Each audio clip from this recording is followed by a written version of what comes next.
Alright, I'm Mark Popejoy, and we're going to go over how to mount your final projects for your Gestalt principles.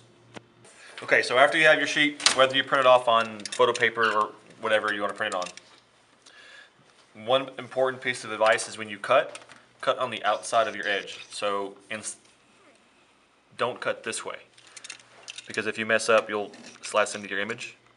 So keep your edge on the you want to cut on the outside edge. So when you have your, actually after you have your crop marks in there, you want to line up each one and then make your cut. Now don't cut all the way through the paper because you'll lose your crop marks. So just a little bit past. So there's your first one. You do the same thing for each crop mark. Make sure they're lined up.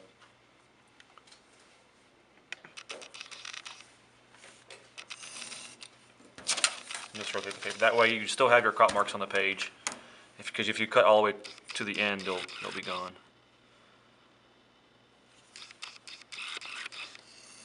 And try to avoid your thumb hanging over the edge too, if you like your digits.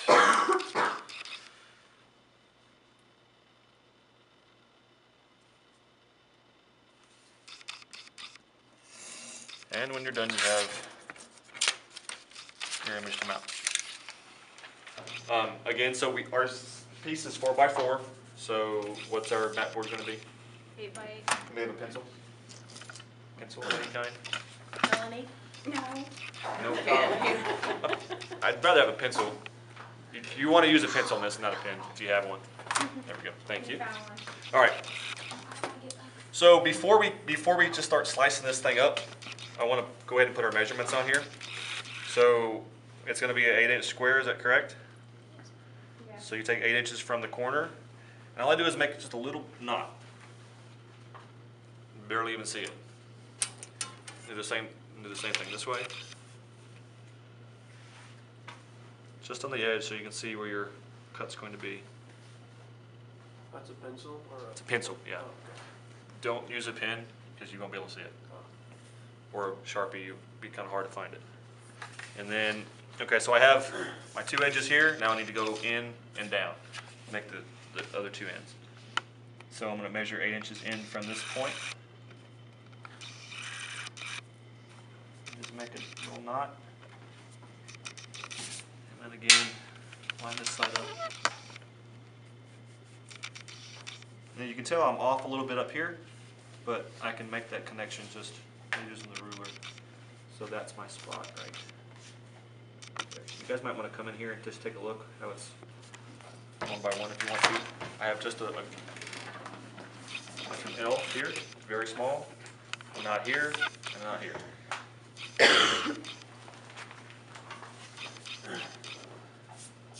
This piece right here, that's all I put on there, just a little bitty L and a knot on each side. That's going to be our cut. So it's just like we wanted to cut this one on the outside of your edge, and do the same exact thing. Now this is obviously going to take a little more effort and muscle to score all the way through. So don't just cut once and think you're done, because you're not. Unless you're just breaking a joint.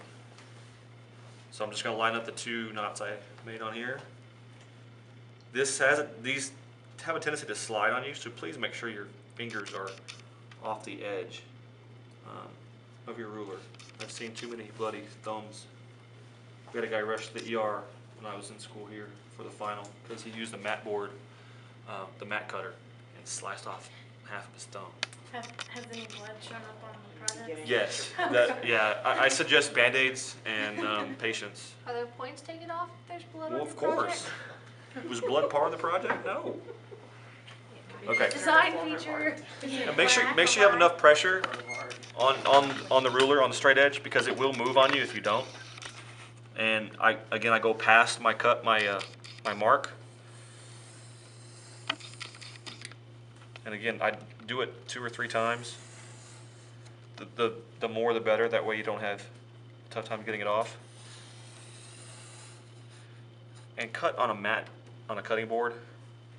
Unless you live in a rental apartment, you can screw up the Formica. It will damage parts of your. Yeah, you won't get to the bottom. And the same thing on the other side. Line up the two knots you made.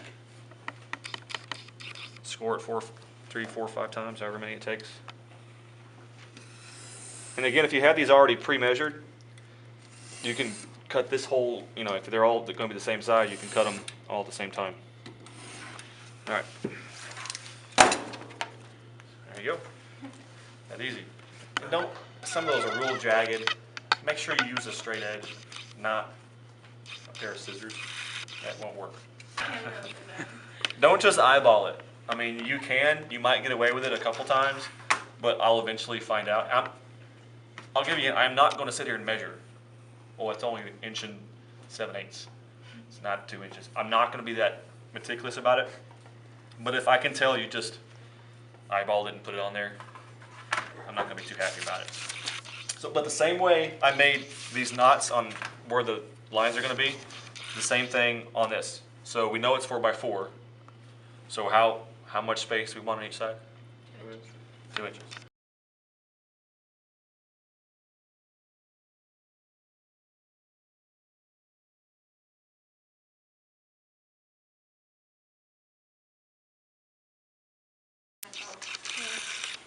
All right, unfortunately, my spray adhesive is in this.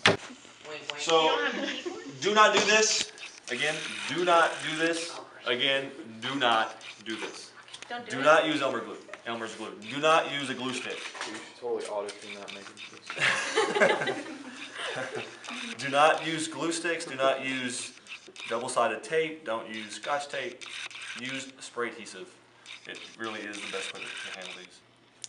Be careful that you don't get the adhesive on your fingers, because when you move this around and put it on your board, it will show up on your page if you're not real careful. And your fingers will get real nasty too. So you guys are gonna love this part. And then I just line up the corners the best I can. And it's a little malleable, so when you get it on there, you can move it around a little bit. Of course, this glue is not. Horrible way to do it, but. So all we have to make is the backboard. We don't have to make like a frame on top of it. Absolutely not. Oh, thank God. No, that's matting. This is mounting. Okay. Oh, we're just making. That's how it should look. Something like that. Of course, this is going to fall off here in a minute anyway. But you'll have 10 of these. So have fun with cutting all those. You'll have 5 creative and 5 recreations. That's right. Any questions? So we put the original piece on the back. You're on the yes, on the recreations. You could put a colored version on regular copy paper on the back, so I know what it's supposed to look like, and then also label it so I know it's figure ground or continuation. And you want us to label the ones for our project? Yes, yes I do. But you're the teacher. You're supposed to already know. I do already know this, but I want to know that you know this too. Any questions? Yes, you did. You did? Yes. What? He went this way with it, so I went.